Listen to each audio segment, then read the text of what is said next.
All is one reflections. Happy Thursday, y'all. Happy Thursday. I'm going to quickly just like share our broadcast into the group, the Arisha Hoodoo group, to make sure all our buddies over there are able to join us. Group. Uh-oh. Sorry about that feedback. To make sure all our buddies. How is everybody doing? If you're able to hear me, let me know because you guys know how tech is. So drop a mermaid in the comments if you're able to hear me. Okay? Because I want to know that the tech is teching.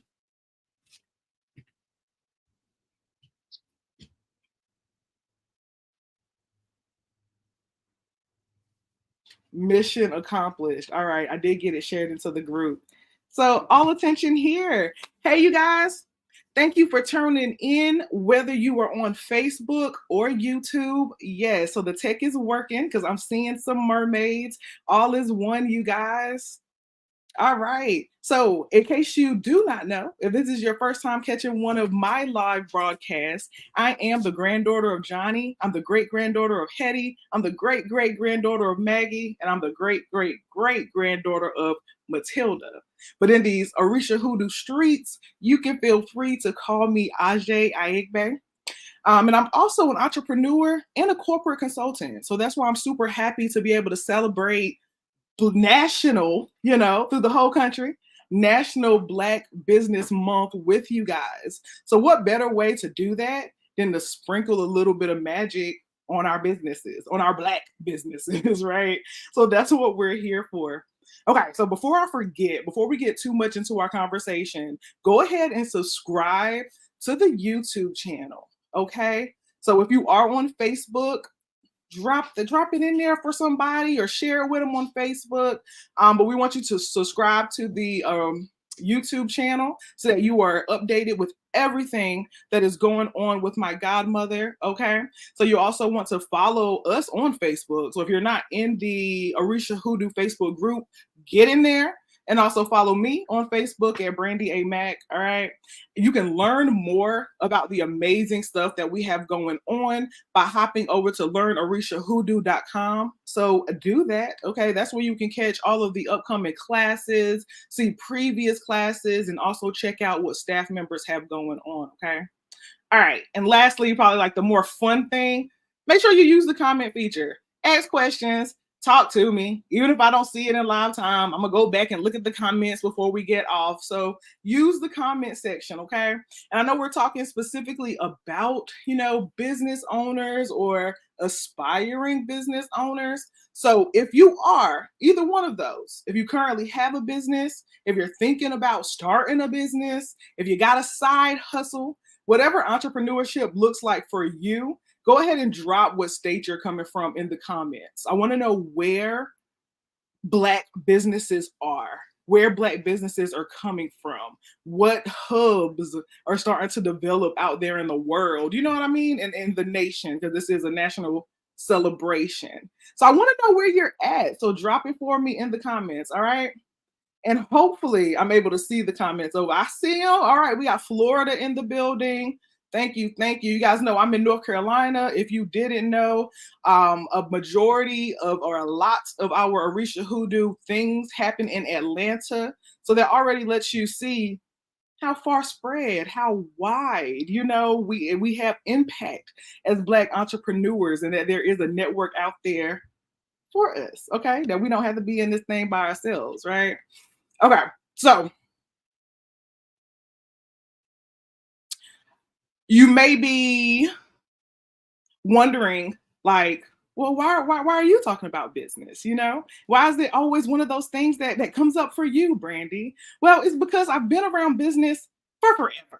Okay, my mom and my dad both are entrepreneurs, and so growing up, seeing them live not traditional work lives was always something that was interesting and intriguing to me growing up. And I found myself being an entrepreneur as well. Okay. And I've been in this entrepreneurial game, like some people will say, for quite some time, right? Even though I'm young, I'm only 25, but for a little bit of time. But recently, within the last 2 years, I was aligned with, God put into my path, the amazing Reverend Priestess Oshu Funke, my Iya, my godmother, who has taught me so much about incorporating our power, our spiritual power, into our everyday operations, whether that's for our lives, our family, our relationships, or business. So since aligning with the Arisha Hoodoo Institute and learning all these new amazing things and being able to put into perspective some things that I knew and maybe wasn't doing, I opened a brick and mortar less than a year from my first initiation with the organization, right? And then less than a year later from that, I moved into a space that was almost 3 times the size of the first space that I opened. And I credit that to the amazing work of God, the Most High, the ancestors working in my favor, and having the network of supportive people to help out. So because that was something I was able to experience from veneration of my ancestors, from connecting with my higher self, I want to be able to share it with y'all. And again, what better time than National Black Business Month? That's like a duh, right? Okay. So none of us know everything. And like I was reminded yesterday, a wise man knows that he knows nothing. All right. So this is just a little snippet. This is just a little bit of, something that can maybe help you out. And if you're in the comments, if you've learned something throughout the time and you have something to add that in the comments, because I'm learning too. And there are people in the comments that can learn from what you got to say. All right. So now remember, we're celebrating Black Business Month. Okay. So doing that, this is the first installment of what I'm calling Entrepreneurial Alchemy. Okay. So somebody may be like, alchemy, I've heard that word. You guys know that we have a list of words out there that some people try to paint as bad or spooky or scary, right? And then when you look up the definition and you redefine it for yourself, you realize it's just a word. That's how I feel about a lot of the spiritual words, like alchemy. Okay, but alchemy is defined as a seemingly magical process of transformation, creation, or combination. Okay, so it's the appearance of something magically being transformed or magically being created. Magic is another one of those buzzwords that sometimes can be like, well, what is magic? Ooh, even by Webster's definition, magic is simply the power of influencing the course of events by using supernatural forces. So entrepreneurial alchemy is the ability to create or transform businesses by using supernatural forces. Those spiritual things, tools, and technologies that we're exposed to create the businesses, the realities in our businesses that we want to see. Okay. And really, that's what we want to do really with life. So we're talking today about business, but we know that these spiritual practices and concepts and just integrations could be and should be or are suggested to be a part of everyday activities in your life. We want to create the realities that we get to experience rather than just allowing reality to happen to us, right? We don't want to be sitting ducks in any situation. We want to be the person that's in control of said situation. And so we want you to be in control of your business and getting the outcomes from it that you really hope. And to be intentional and specific about the outcomes that you do want, because that has been a big learning thing for me, okay? So by the end of our discussion today, by the end of our chat, I really hope you can walk away with like 2 things. Of course, hopefully there are more, but hopefully 2 at least. I want you to be able to view your business from a holistic perspective. We started a little bit of conversation earlier today in the Arisha Hoodoo Facebook group. And I asked, how do you use how do you use, spiritual practices, God in your business? And I see that sometimes we think that just has to look one way.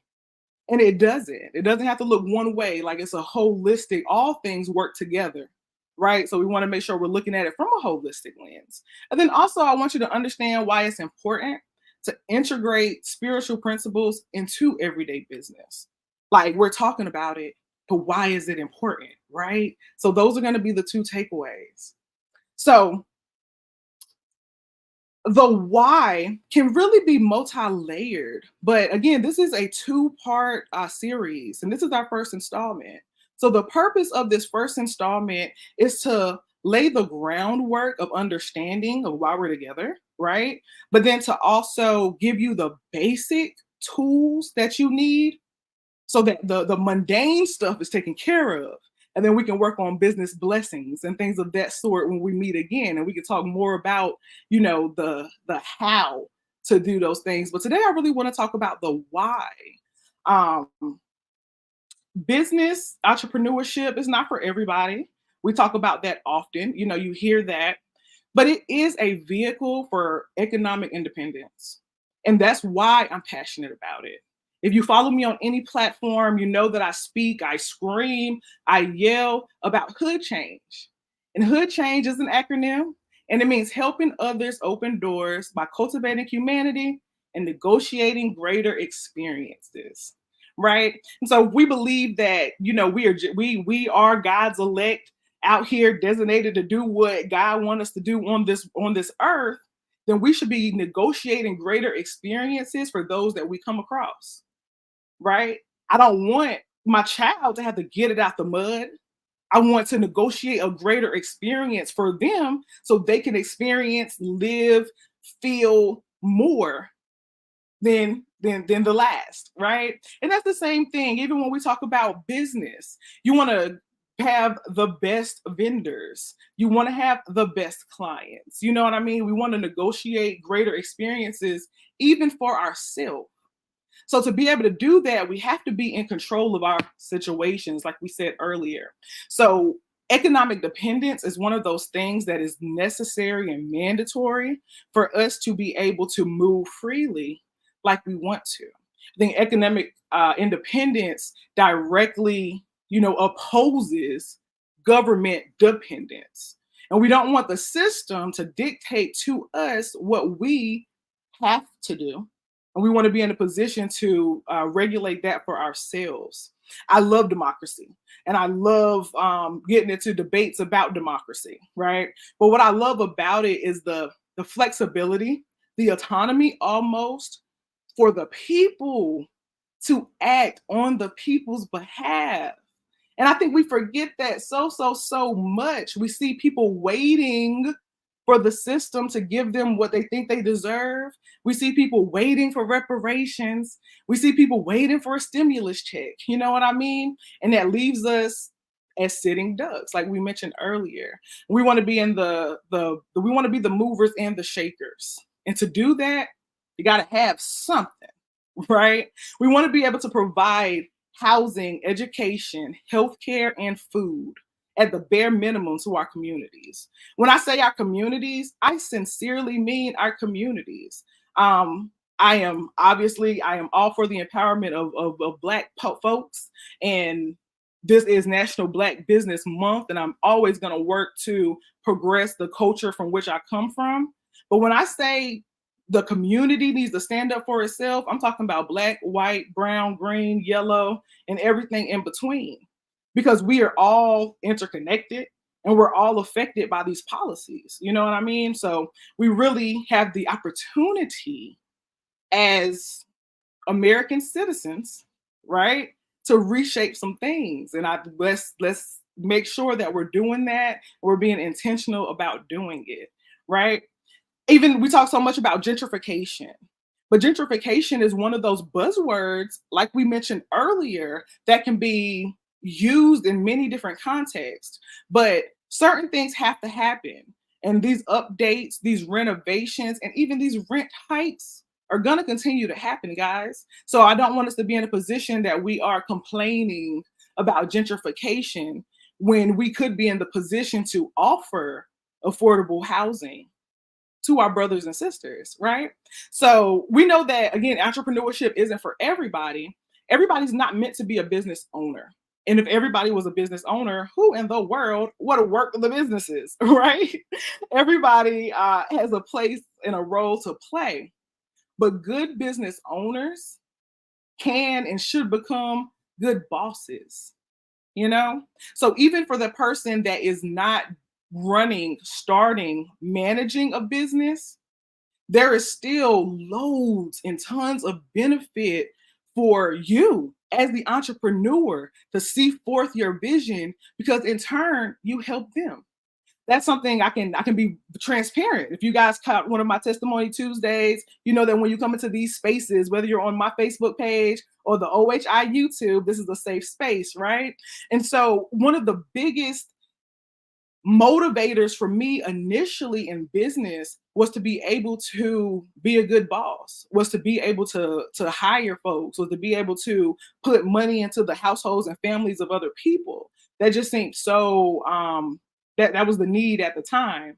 And in that, I kind of left myself out the picture, you know? That's why I said we have to be intentional and specific about what it is that we want and we need, but we can put ourselves in the positions to be a helpmate to our community through entrepreneurship. Okay, it'll help us break away from the rat race, from the matrix that we all know exists out there, that is supposed to be controlling everything.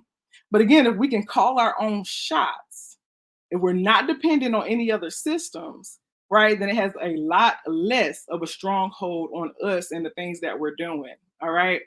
Even we think about financing and how so many of us have to struggle, even historically. We talk about redlining and how people couldn't get homes where they needed and wanted to get homes. And we know that there are credit discrepancies based off of your skin color and the years and things that you were born. So if we are able to build up reserves for ourselves, cash flow, capital, then we can turn around and we can finance ourselves. And we don't have to worry about the bank loan, or we don't have to worry about the credit score, and those other institutionalized things that don't always work out in the everyday person's favor. Okay. So again, entrepreneurship is a vehicle for economic independence. It's a vehicle for legacy building.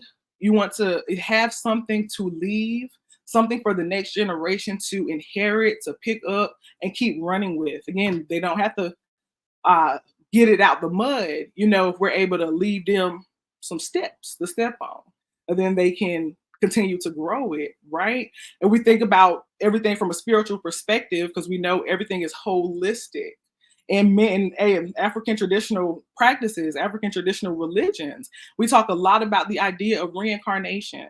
So we know that, you know, the ancestors are said to be born back through us, through our direct bloodlines. So,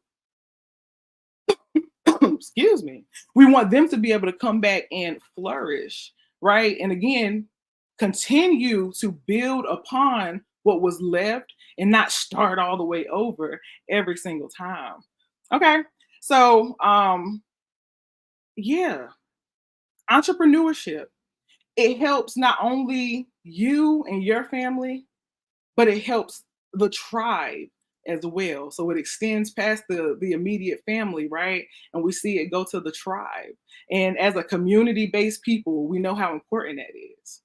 So, okay, that's the why. Okay. Um, there's much power in being able to do for yourself, and businesses allow you to be able to do that. Plus, you're able to feel a need. Okay. So, we do have a checklist ready for you. I have an entire checklist. There are about 15 task items on there. It's like 5 different categories that cover basic business things like setting up that website and making sure you're maintaining it. And then also some other things that are a little bit more spiritual, like visualizing your ideal client so that you're specific on it, right? So here are just two little task items from 2 of the categories off the checklist to give you an idea of what's on there. All right. Check out the link that I just put in the comments to register for the series. So when you register for the series, the next class will be next Thursday. You're actually going to get the checklist. You can have it for yourself and you can work from it. Okay. So check it out and make sure you get the checklist. So that was the heartfelt reason of the why some of us, of course not everybody, but some of us are tasked and challenged to step into the role of entrepreneurship, to elevate each other, not only by the services that you provide directly, right? But by the impact you're able to make internally with your employees, with your philanthropic endeavors, with how you interact with the community, while you build up your public relations efforts and you're out there in the community. It's not only about you, it's about everybody else. Okay. So, two ways, right, that you can incorporate your spiritual practice into your business, into the everyday goings of your business. You want to enchant your brand, right? Enchant your brands that be a strong presence in the industry. And so you're like, how, Brandy, right? There are many different ways, and you can incorporate other things that you know. But one is using visualization, like I mentioned earlier. Okay. You want to be able to pinpoint, see, identify your ideal client and your ideal opportunities. And you don't want to just simply be able to identify them and to just wait for them to happen, like we talked about earlier. You want to call those things in. Okay.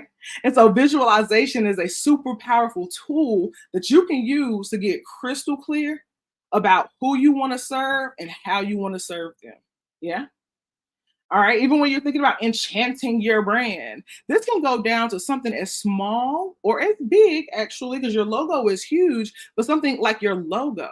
Because you can incorporate symbolic elements that resonate with your spirituality into the brand, right? Think about Starbucks. So Starbucks logo is of I can hear you.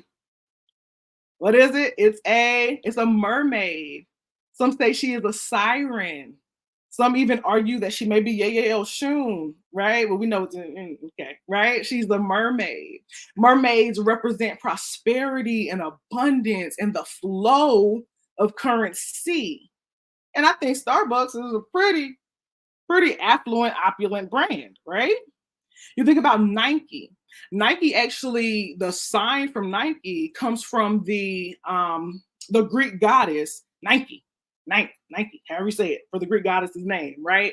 But that's another way of seeing spirituality be embedded into businesses in ways that aren't even the most obvious. Okay. And you can do that same exact thing with your business so that your logo, your brand carries a certain ashe, it carries a certain vibration.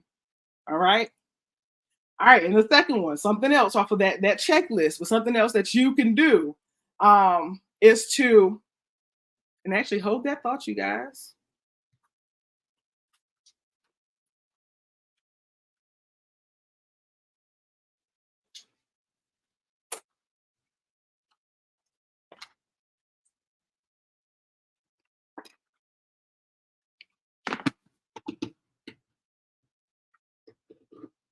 All right, forgive me. I need to get my charger.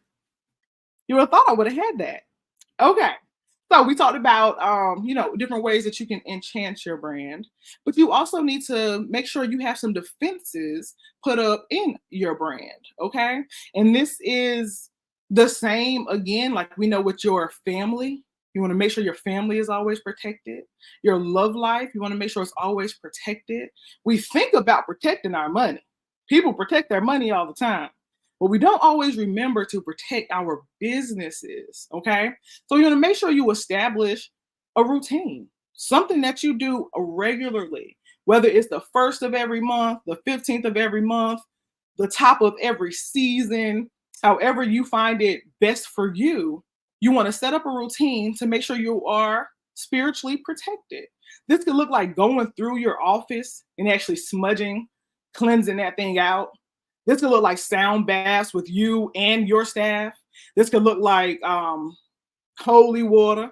This can look like blessed oil. Honey, my grandma, when we move into anywhere, whether it's a new business, whether it's a new house, somebody is calling my grandma for her to come and like put her oil up, okay? So that can be you in your office space, okay? And also, we talked about incorporating those symbols into our logo, into our branding, but you can also incorporate symbols and talismans, different things in your office space, okay? Maybe where you sit at your desk, you need added creativity. So you have a paperweight that is tiger's eye, right? Or maybe just to keep a heightened atmosphere, you have a particular spray that you use, or you have certain colors throughout the building because they resonate with you spiritually or they align with your spiritual intentions. Okay, so it seems super easy, but there's small things that we overlook. We don't think to do them. Again, we think about it for our money, we think about it for our family, we think about it for the kids, but we kind of leave the business out there to fend for itself and to do whatever it's supposed to do.